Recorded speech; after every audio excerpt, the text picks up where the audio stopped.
I was born indeed in Casablanca, and I spent my childhood there.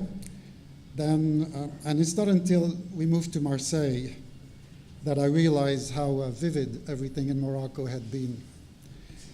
The lights, the scents, the colors, everything was a little more stimulating there.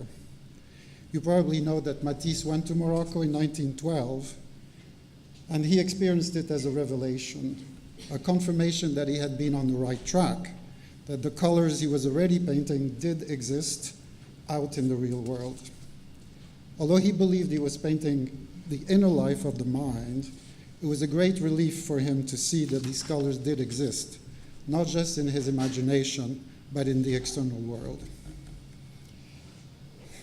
I went to the lycée there. I was a good student.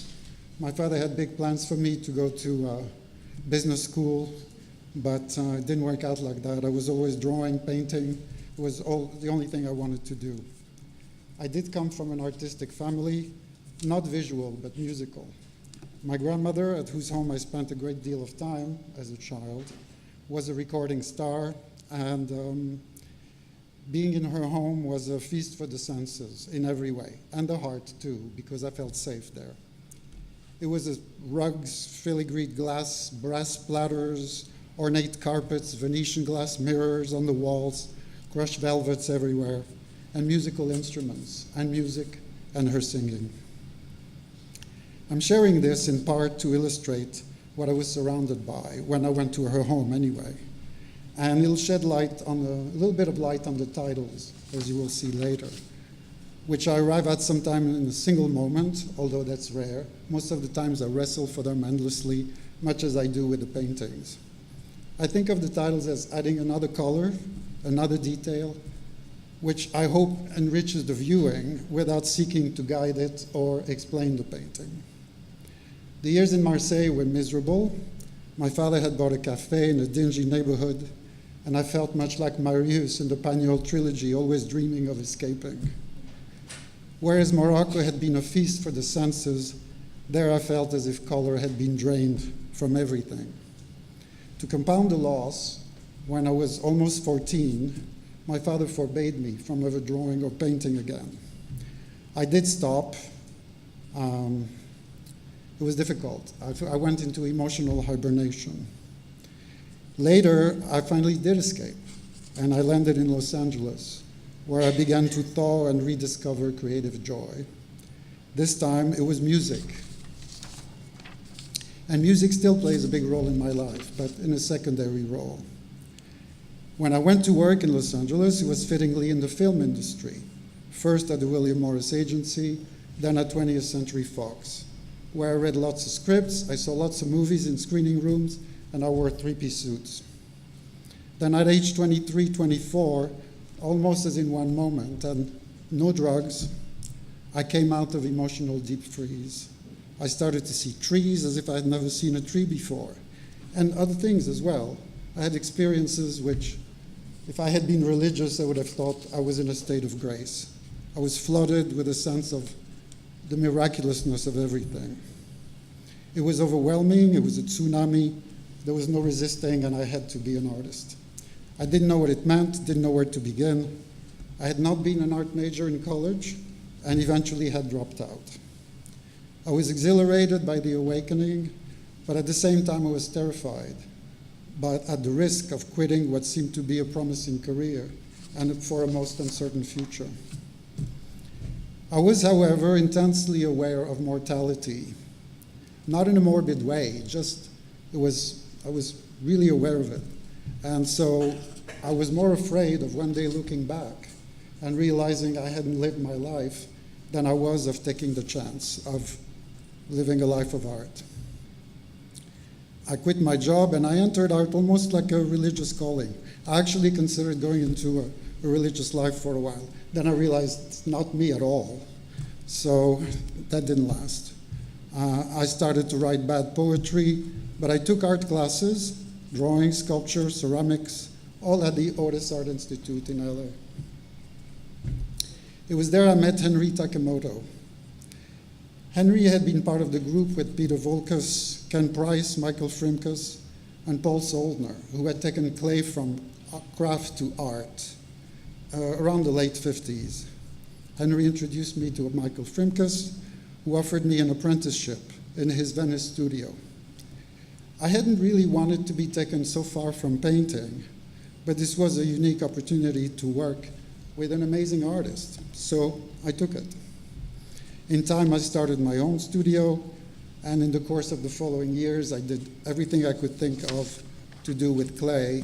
Studied chemistry to make glazes from crushed rocks. I had kilns built around monumental sculptures. I didn't lose sight of painting, and all the while continued to take classes in color theory, painting, life drawing.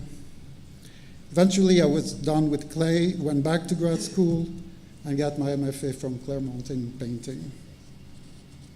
In 1987, I moved to New York, and I focused on painting almost exclusively since, with a couple of detours along the way as a freelance chef, and I started a ceramic design company, both to supplement irregular, to say the least, income from the sales of paintings, with a little teaching thrown in.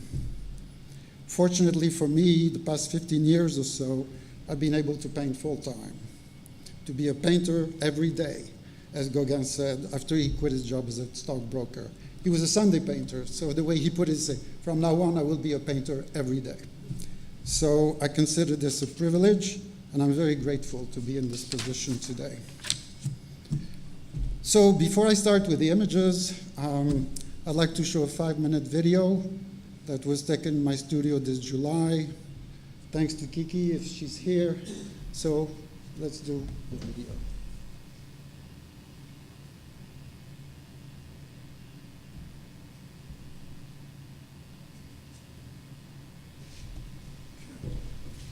This series here, the series here came out of previous series, as all my work does. When I work on a series, while I'm working on it, something will catch my eye, and I go, maybe I should explore that, but not in that painting. So sometime after that, I might pick up on this insight I had while I was working. So this came out of a previous series where I was working on compositions that encompassed many of this motif, this shape. So I decided to focus on one to see what would happen if I didn't have the multiplicity of forms to deal with, which I like to refer to as more orchestral, in as much as they involve many instruments or many shapes or many relationships of color, and to focus on this one. Well, I didn't do this on purpose, but I seem to be very preoccupied with making sure that I understand what I'm doing. Not just so that I can intellectualize it, but so that I can make the paintings more expressive. So a good parallel would be a jazz musician who breaks down chords endlessly, who studies the structure.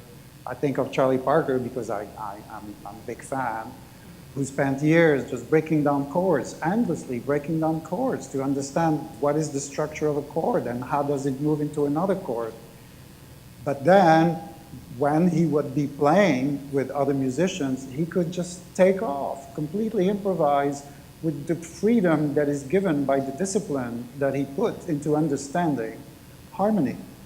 And in my case, before I do anything, I do sheets of, I see how color transitions and to see how they feel.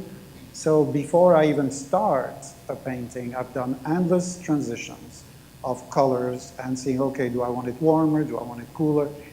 And the way I make the choices is intuitive. It's just how it feels. But the thinking part comes in breaking down color and color relationships in such a way that they become light and they get the intensity that I'm looking for.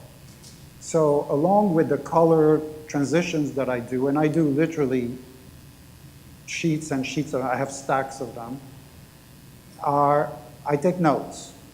because I never work on a painting. I'm always revisiting a painting. Sometimes 2 months, 3 months later, I look at it and I say, I think I see something I didn't see before. So to get back into it, I refer to, again, sheets of notes that I had taken. So I can say, oh, this is what I did. For instance, if I want to mix what I call the grounds are very complex. So if I just wanted to recapture the ground, trying to remember what I did, it would take forever. And there's something about the shorthand of the notes that I find very helpful. I don't use them for other paintings, but I use them when I revisit the painting, which I always do. So I started making smaller pieces, single shapes. They were about this big, and they were oils on vellum. I had a show of those, and then I started to want them to see them a little bigger, so I started to make a 34 by 21 on canvas. And the impulse still had a lot of momentum. I was curious to see what happens now if I change the scale, because again, that's a completely different physical relationship to the work that I was very interested in. So I did. I made these ones. After making 3 of those, I started to get worn out because I didn't realize they were going to be so complex. I actually thought they were going to be easier to make, but this is how wrong I was. But I had stretched 4, and I still had some questions.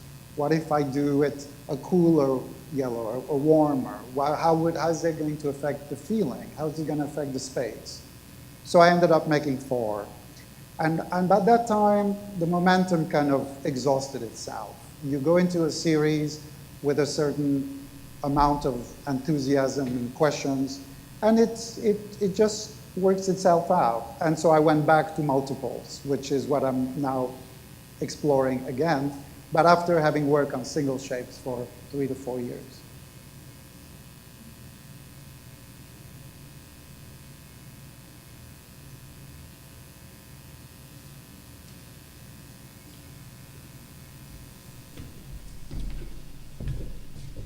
Okay, so now I have to talk. How is that? Can you hear me? Is that okay? All right. So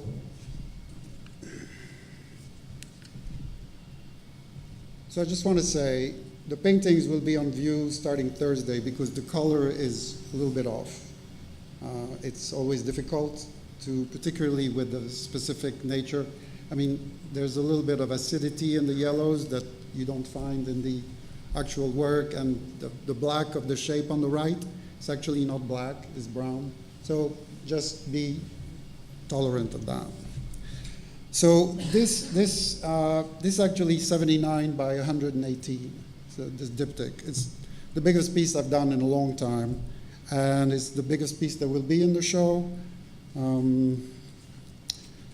Before starting this, I did quite a number of drawings because I didn't want to be in the middle of this and suddenly go, oh, now I have to move this shape, which I ended up doing anyway. Like the shape on the left, I ended up realizing it was too far left, so it was dry, I had to sand it down anyway.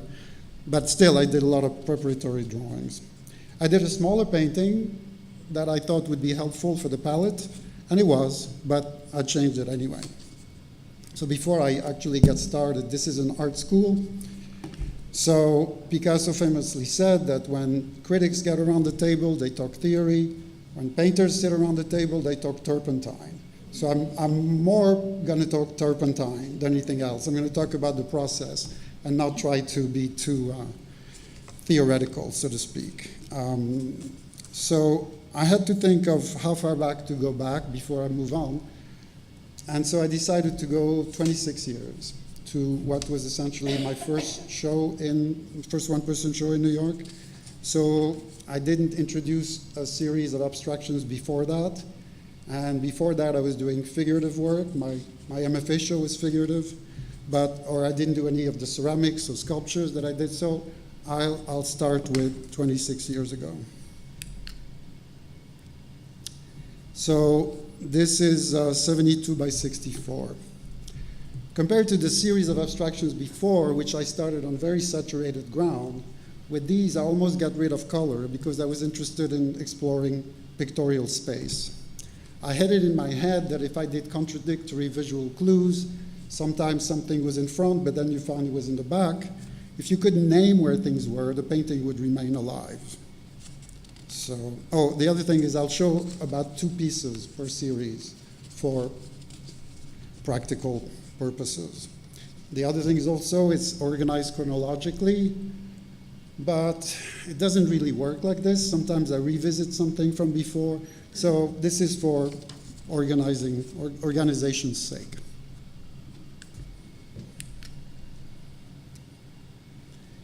Same size, same idea. I called it Crooked Timber because I had read this Isaiah Berlin suite of essays in which he quotes Kant that out of such crooked wood that humans are made of, nothing too straight can be expected. I could relate to that. So after this, the black and whites, I was very hungry to return to color. So I kept kind of the structure of placing shapes in space, but now the shapes had color and they existed in a colored space. This is a pastel. The paper is so thick that I like the objectness of the piece in spite of the visual. So I did a series of those. And I was already exploring how color could morph into light, and pastel was a good medium for that. This is 50 by 45. So earlier I talked about the financial doubts and the questions that came with leaving my job and starting this life. But it's only one of the questions that come with the territory. The one that remains always is doubt. Never really know, is it finished? Is it good enough? Can I make it better? Am I on solid ground? So for me at the time of these pieces, because I was coming back to the figure, I was still wrestling between figurative or abstract. Also, I was questioning whether does work have to have solid philosophical underpinning to exist as a painting?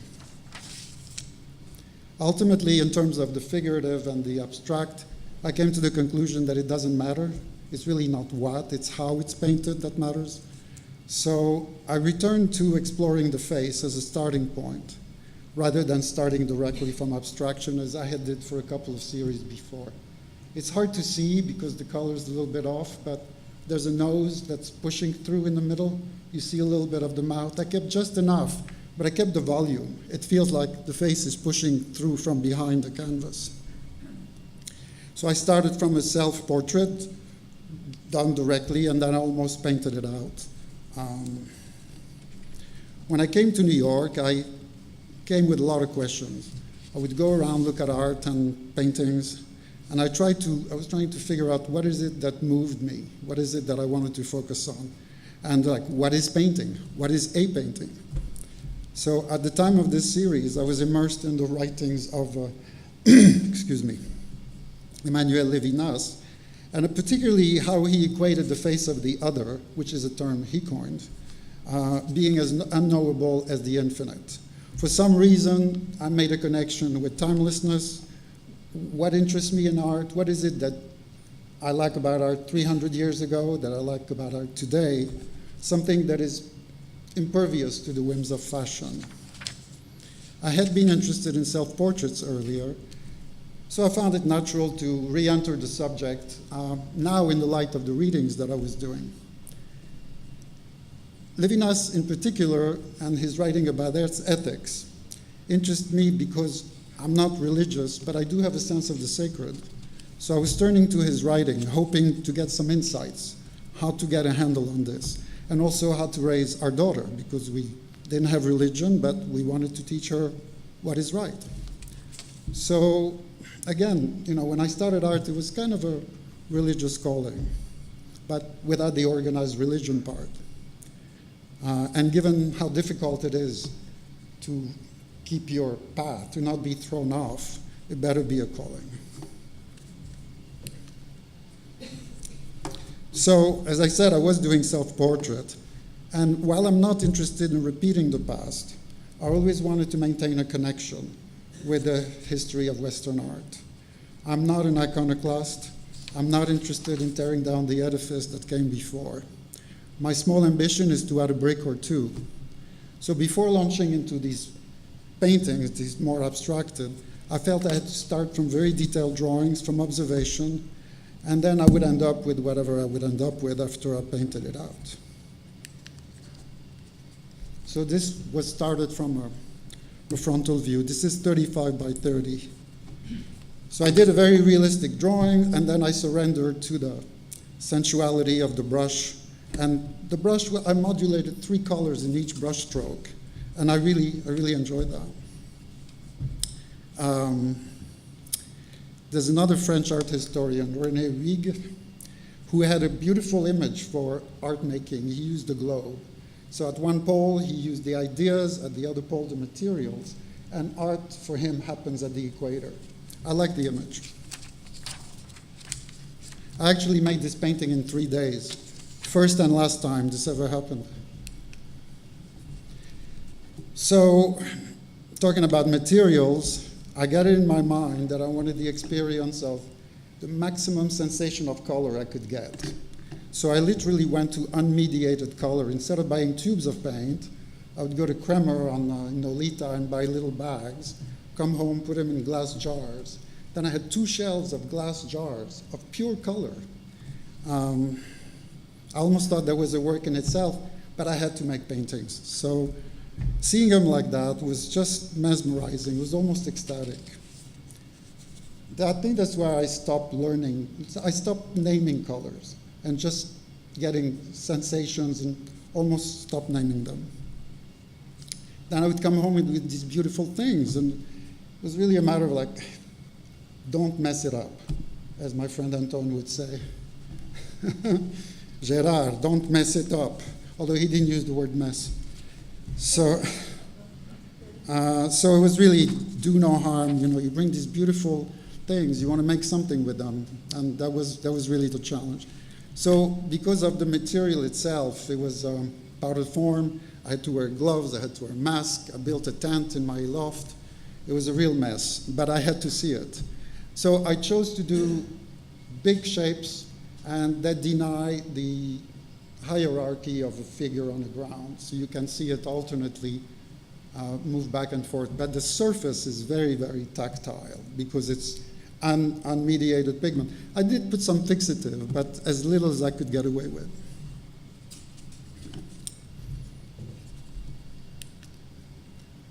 This one is big. This one is 76 by 52. So every day was an hour or 2 of cleanup because I lived in the same space. It was really, when I think back, wow, must have been out of my mind. Some of the pigments, you would open the jars and they would just fly out like a genie, and they covered everything. Everything had to be decontaminated, and it was something. So I had a show of these paintings in Munich. Not one sale, not one review, years to get the work back. I actually had to give the gallerist the work I felt just to get the other works back. So this better be a calling, because you have to bounce back from things like that and continue.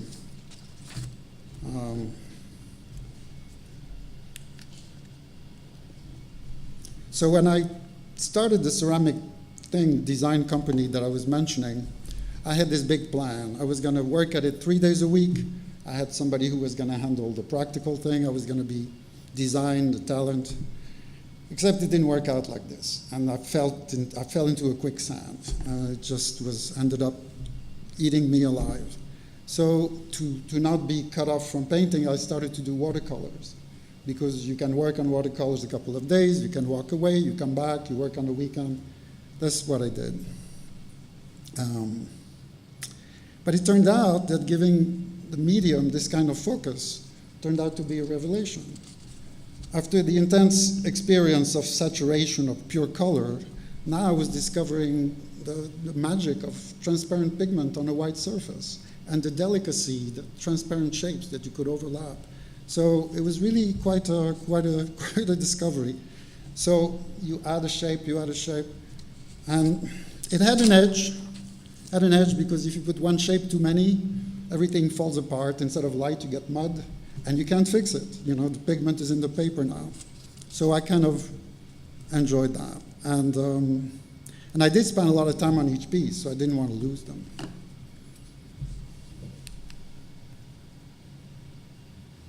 So they're about 20, this is 20 by 14. This one too. So after the free-form compositions I was doing, I was seeking a little more formal unity, so I focused on circular and semicircular shape with light traveling from one side to the other into an implied space. So this was the last one. I remember I wanted to simplify. It was getting too much, all these compositions. Plus, they were beginning to have planetary, cosmic associations, which I hadn't really wanted. So I was trying to just focus on the light, focus on how color travels, right, giving the sense that there's light behind it. So this was the last one, when I did two like that. And I put them aside, but I knew I was going to revisit them because there was really something gripping. I put them aside. Now, meanwhile, I'm compressing time. You know, I started 26 years ago. So. And I'm also sparing you from a few series that I destroyed along the way. So this is oil on panel, on a prepared wooden panel. So as exciting as the can you see? No? No title. All right. It's 14 by 10. So I was very excited by the magic of watercolor. But at one point, I found myself craving something more fleshy, more material. With watercolor, the pigments sink in the paper. They leave a sensation of color on the surface, and you have that magic. But I was missing the skin. I was missing the body of it. So just like a pendulum, I went from the thinnest to the thickest, most viscous medium I could use without losing the transparency I had fallen in love with the watercolors.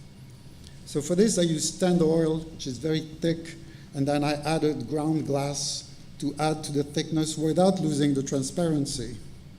I had to paint these on rigid wooden panels. The paint was so thick that I feared that it would crack on flexible canvas. So a little note about, I pay attention to the archival quality of the works. When I think of paintings that have had a big impact on me, many of these were made 100 years ago, 400 years, 500 years ago, and yet I can still interact with them and be moved by them. I'm thinking of works by Fra Angelico, Bellini's St. Francis in the Wilderness, which is at the Frick. There's a Rembrandt at the Prado, Judith at the Banquet of Holofernes. That's from 1634. That literally moved me to tears. And so I can look at something that was done 500 years ago, 400 years ago. So I try to work in a way that I'm not saying they'll be here in 400 years, but I don't want them to be falling apart in 20 years.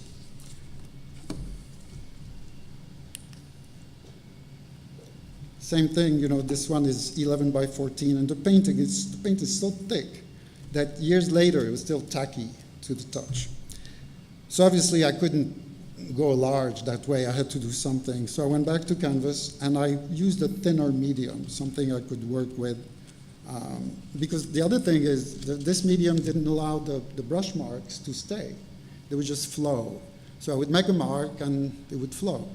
And I had to also wait a hell of a long time before I added another passage on top of the one below. But I didn't want them to be transparent. So I went back to canvas. Modestly at first, this is 22 by 20. But by now, because of the previous series, I got hooked on the saturation of pigment. I got hooked on the transparency of colors, of watercolors. So I brought these expectations to oil, and I tried to work in such a way that I could have some of these two elements while with oil.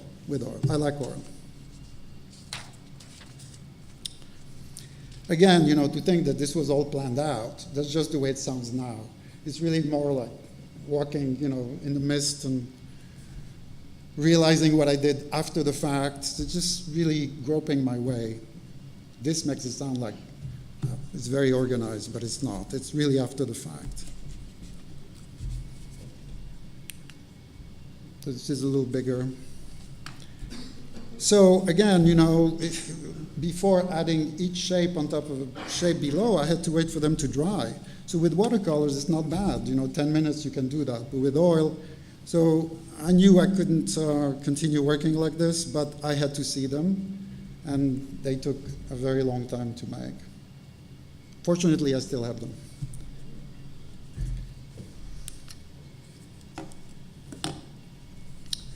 So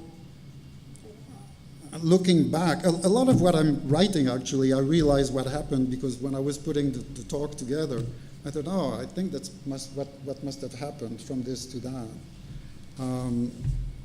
So I wanted to explore light within light. If you turn a light bulb at night, it's one thing, but if you turn a light bulb at noon and it still glows, there's a kind of a mystery there that I was very interested in. Also, so here I started to make the shapes larger, but still keeping the sense that you can see what's underneath all the way back, and a much tighter palette, less colors. Okay, I have to consult my notes, I'm sorry.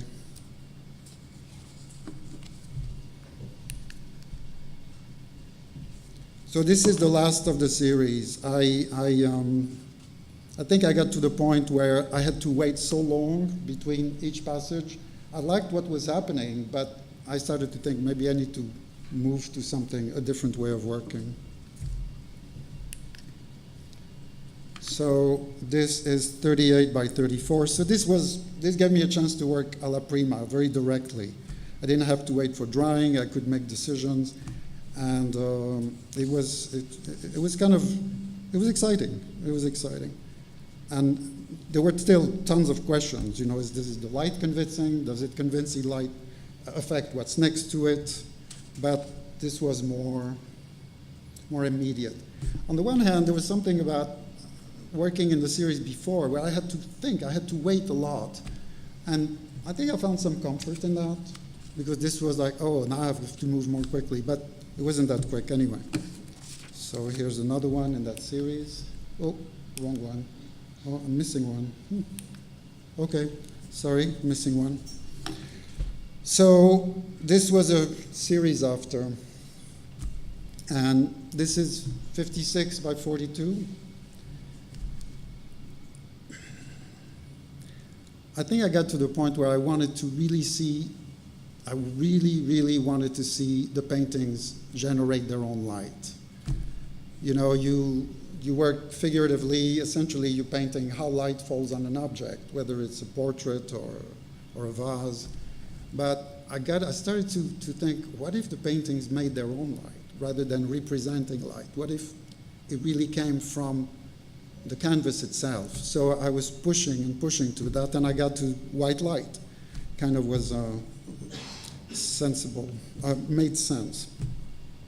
So let me see where I am here. But when I went to the white light, I remember thinking, is this too much? It's like this thing of good taste. Is this too much? Is this elegant? And so the hard thing I find is to really empty my mind of all these preconceived associations, because otherwise you can just repeat what you already know. So that's been the challenge always. I'm getting better at it. So the thing about light is that it refuses to stay within its boundaries. It moves beyond it. It lights up what's next to it, as opposed to color. As opposed to color, which just sits there. The sensation that if it's light, it's gonna affect what's next to it. It's gonna change it. It's gonna transform it. I'm not interested in metaphors in general, but I think this is a good one. Anyway, more than ever, I wanted the paintings, again, to be unambiguously emanating light from within. So this series was a turning point. And I was no longer asking myself, am I allowed to do this? Which I did at the beginning. So I'll show you quickly a few in that group.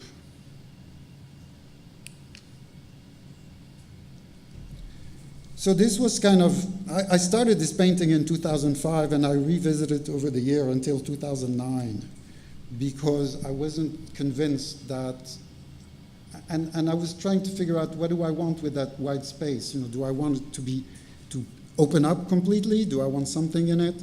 Anyway, I make it sound like I was thinking, but it was really trying to feel what did I want it to be. So one of the things I suspect is that the intensity I look for in most of my painting is nurtured by moments of extraordinary intensity when I've been more alive, more awake, and more open emotionally, so that this moment really stood out, and it was a transformative moment that shook up my life. Again, I'm speaking, but really my process is not logocentric. It's really one of discovering and then figuring out what I did. Okay, so again, I find sometimes when I'm working, I don't think for a few hours. I don't know if it's hours, but a long time, and then you go back to thinking. So this thing about thinking and feeling, it's not one or the other. There's just, you feel, oh, this doesn't feel right, and you think, how do I change it? Then you get going, and for, who knows, a few hours, you're gone, and you come back. So thinking, feeling, this differentiation, I think they both happen. It's a back and forth. So where am I? Okay, so I went back to this watercolor, which I knew I would. I gained a lot of confidence from the series of the white light that I just showed you. So I thought it was time to go back to articulating the space with what I had discovered. So from there, I went to oil. This one is 32 by 25, and it took me months to figure out how to work oil after the watercolor. But it was, again, looking for, getting a sense that these things I lit from behind, that the color is being transformed by the light that's coming from inside the canvas, but not without the white, just with colors. But it was time to explore the space. What kind of space did I want? I didn't want space, all the shapes to be the same size. There is space there, but I was looking for something even a little more convincing. So this is graphite and charcoal on mylar. So I wanted to go back to overlapping shapes, but I wanted to get away from the circular. So the vertical shapes allowed me to avoid any reference to anything that exists outside the canvas. They echoed the edges of the canvas, so I could work within that and see what opportunities I had to make some visual poetry happen. So by now it's 2007, 2008. Mylar is really interesting. This kind of mylar, it's a little opaque, it's a little opalescent. So there's space already before you make a mark. It feels like this kind of milky, misty space. And it takes a lot of erasing. It's very tolerant. It's very, very kind. But there's space even before you make a mark. And I wanted to explore that. So I'll show you two from that series. So this is the first oil after this series of black and white, and this is 56 by 42. After I was done with this painting, I called it sound because I felt as if the shapes were vibrating. I could almost hear them, although I don't have synesthesia. The black and white before that had opened up the space for me. I could now explore with color and with this vocabulary, which I felt it had a lot of possibilities. I felt I could have a lot of mileage with that. This is also 56 by 42. So I did 5 all blue paintings. This is the largest one. It's 56 by 42. So there's something about working in tight harmonies that's very different than working with a broader color spectrum. You look for excitement in different places. During the period I was working with the powdered pigments, I had maybe 15 different blues, some going from almost black to some going very, very bright turquoise. So the thing is, going up and down the value range, there was no black and no white. And there it is, you can modulate with color. So that was a lesson. Besides not giving names, like what's blue? Is this blue? Is this blue? So I started to really clear way names of colors. But this modulation in value with pure pigment, that was also eye-opening. By the way, if you have a chance to go to the Prado anytime soon, they cleaned up the El Grecos, particularly the late El Grecos. And you can see the difference between the way he modulated when he was young and then the later works. So in the early works, if he painted a blue robe, he would take a blue, he would mix it with white for the highlights, and then he would mix it with black for the shadows. But later, and this is the difference, if he was modulating a red robe, he would introduce orange with the red to go up in value, but without diluting color with white. And for the shadows, he would take the red and he would mix violet in it to go darker. So there's color everywhere. The paintings just glow. There's brilliance everywhere you look. As beautiful as the earlier works are, and I love them, if you look at the highlights, they feel a little chalky, but later, not at all. They glow. So same thing, when I'm mixing color, I try to pay attention, because if sometimes you add white to a color, and it helps it. Then you add a little more white, and poof, it just dies. It's like you turn the lights off. So that's finding where the life is in the materials. I mean, one of the questions I ask myself when I'm painting, I don't really ask myself, but it's there, is the painting alive yet? Is it alive yet? And of course, that depends on keeping the life that's in the materials. The Giacometti show that was just happened at the Guggenheim, what he does with plaster, he finds life in the plaster. It's really amazing. So same thing, with me, I get the colors, I bring them back, and the idea is, don't kill it, see where its beauty resides and see what kind of poetry you can get out of it. Okay. This is also 56 by 42. Again, I apologize for the color. It's a little bit off, but you have to accept that's what happens with reproductions. Come to the show. Come see them in person.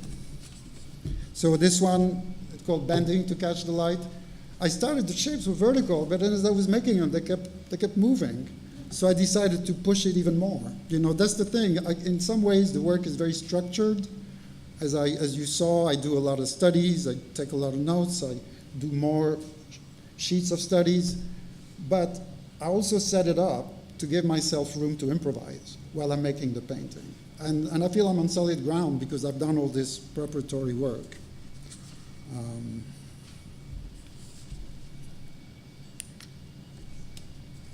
Yeah, this is a very delicate color in the flesh. This looks a little harsh. I'm sorry about that. So this one is 6'7" by 59 inches, almost 6'7" by 5 feet. When I stretched this canvas, I hadn't worked large since my first series of 88 by 76, which I didn't show today. So I stretched the canvas, I had it up on the wall for a year, and every day I would walk up to it as if I was going to enter it. So rather than look at it as a surface, I looked at it as a room, as a space I was going to enter. But I was very intimidated, so I kept working on the smaller pieces and trying to figure out what I was doing with color. So by the time I finished it, I called it Step into Light. It was totally appropriate.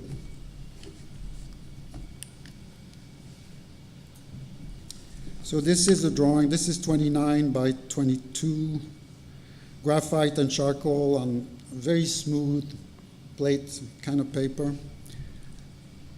I've had this drawing up on my wall in the area, the living part of my studio, since 2009. I see it every day.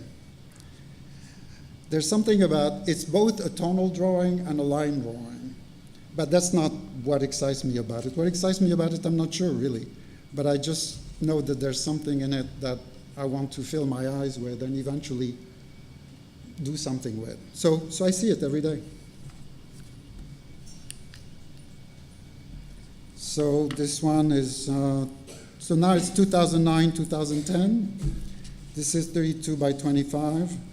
And I think with this one, I started to find myself interested in just going back and back and back and back into the mist of the things. And they also they move a little bit, like they make this kind of wind chime thing, but I wasn't thinking about this at the beginning. A little bit like step in the mist, you know, you only see like one step ahead.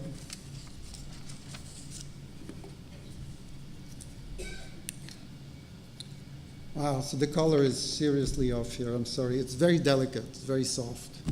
So along with going back to black and whites, I also like to go back to small works on paper. This is 17 by 13. So the difference is I work on them on a architect's table, on an incline.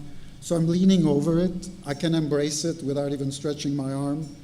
And that's a different experience. That's why I do go back to works on paper regularly. This is also 17 by 13. And again, I wish you could get, you know, the amount of attention that goes into the color, but that's reproduction.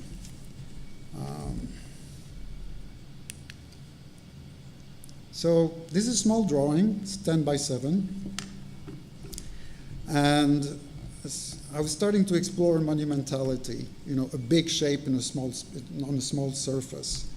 Whereas before I had been exploring shapes receding into the space, I was beginning to be concerned with things that would come forward, out of the picture plane, not just deep in the space. I was trying to stretch the space, really, not just back, but forward as well. Here's another one, different. This is 10 by 17. Now this is summer of 2011.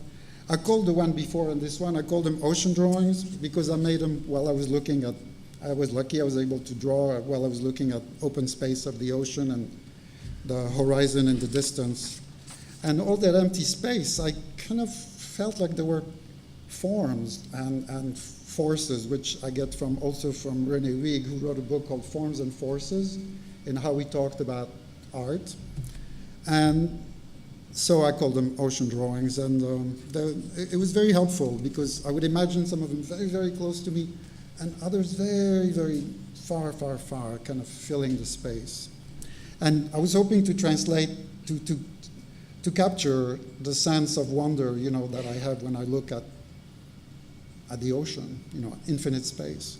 Same thing if you look at a night sky, which is something that I think is floating around somewhere in my imagination, and I'll try to catch a sense of wonder in the paintings.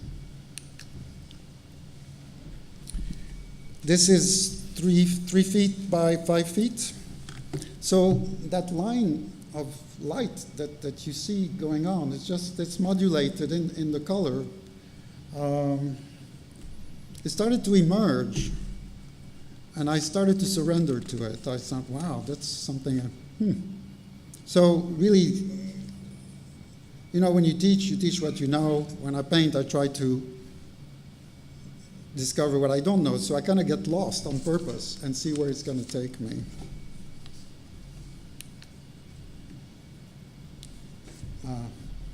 Again, sorry for the color. Anyway, this is 56 by 42, and this is 2011, 2012. This is, by the way, the show that opens on Thursday. It starts from that series. This is the earliest series that will be in the exhibition.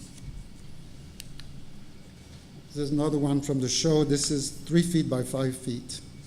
So here the shapes start to develop a lilt. I started to imagine that they were dancing. I got a little morbid. I thought, oh, they're dancing to the river Styx, but I got over it. You know, it was, because as I feel sometimes we do, but that's another story.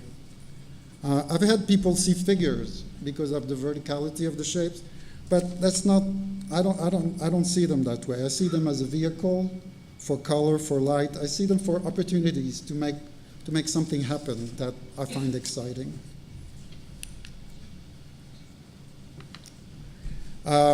Again, a large painting, 6'7" by 79 by 59. And I did a series of those. This is the largest one in the series. The series started, I was at a friend's house, and I was washing my hands. There was this polished glass, but the sun was shining right through it. It was LA, it was summer. And suddenly there was a rainbow in my hand. and it lingered there for a while. And it kind of took my breath away. So it was the beginning of, why don't I do a series, these colors that I was holding there, something intangible that just landed there. It was something that was enough to trigger a series. Sometimes, I think that I work every day. Now I don't work on Sunday. But otherwise, I just want to be in the studio. I feel like I'm not going to have enough time to catch everything I want to catch while I'm here. So that moment of beauty, I just wanted to see where it would take me, what kind of paintings would come out of that. This painting was in a show. It came back. I worked on it a little more. Then it was in a museum group show. It came back, and I worked on it a little more. It's safe now. It's out of my studio, but I think it was done even before that. So the title here came, boom. The painting was almost all laid out, and suddenly I remembered going to my grandmother's house, which was my favorite place to be. And I remember that she would tell me that she knew this holy man and that he had protected me. So, boom, my grandma knew this holy man. That was a gift. Okay. So this is very dark here. It's actually a dark piece, but you can see more in the ground if you see it. This is 24 by 18, and it's also a work on vellum. I'm showing this because I started to draw a composition on a larger scale based on that. There's something about this piece that I want to revisit, the very sharp contrast. Same thing, work on vellum, 24 by 18. Where am I?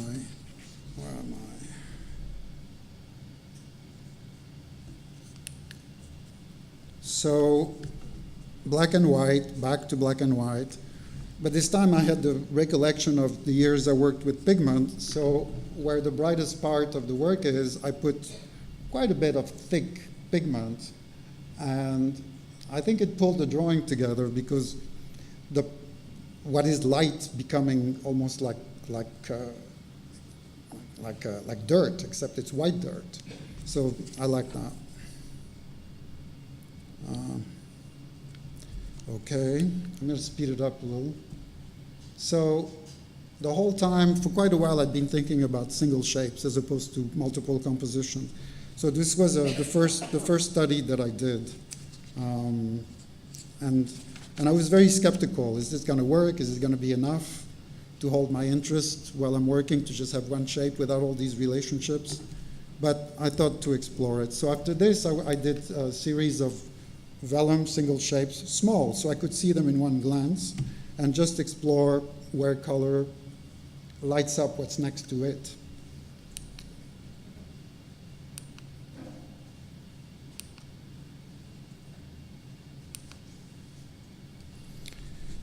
So while I was working on the single shapes, I had this painting in my studio that I started in 2010. And I decided to revisit it, so I finished it in 2017. This one will be in the show, and it looks a little different. Okay, so after the small vellum pieces, I gained confidence, and I made them 34 by 21 on canvas. And I had realized by then that I could introduce enough complexity. It was possible, particularly with the area that is around the form itself. Suddenly it became a field where I could just see, wow, look how, if I do this, if I do that. So I thought, okay, it can work. This is also 34 by 21. So meanwhile, while I was working on these, I started this series. This is also 79 by 59. I started a series of 9 paintings on dark grounds, which are not so black. They're actually a little blue-violet. And I worked on them for over 2 years, and I didn't feel I was getting anywhere. I felt I'm close, but it wasn't. I wasn't happy. So I had this painting leaning on the wall. So I'm on this wall while I'm working on this wall. And after a year of working on the single shapes, I looked at it and said, ah. And so it opened up, and I was able to finish the series. I found its identity, but it took a while.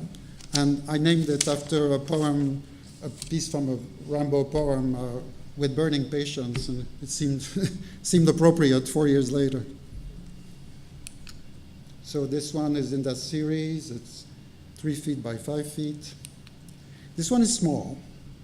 And here it was, how do I make something that is small in shape feel big? So this was what I was experimenting with. So then back to the single shape, but this time 6'7". So these are 6'7" by 3 feet. I had to see them large because I felt that there was a certain power in them that would be amplified if they was bigger than me. And as you already saw in the video, I did 3, and then I'm worn out, but I did 1 more. And so I'll go through them quickly.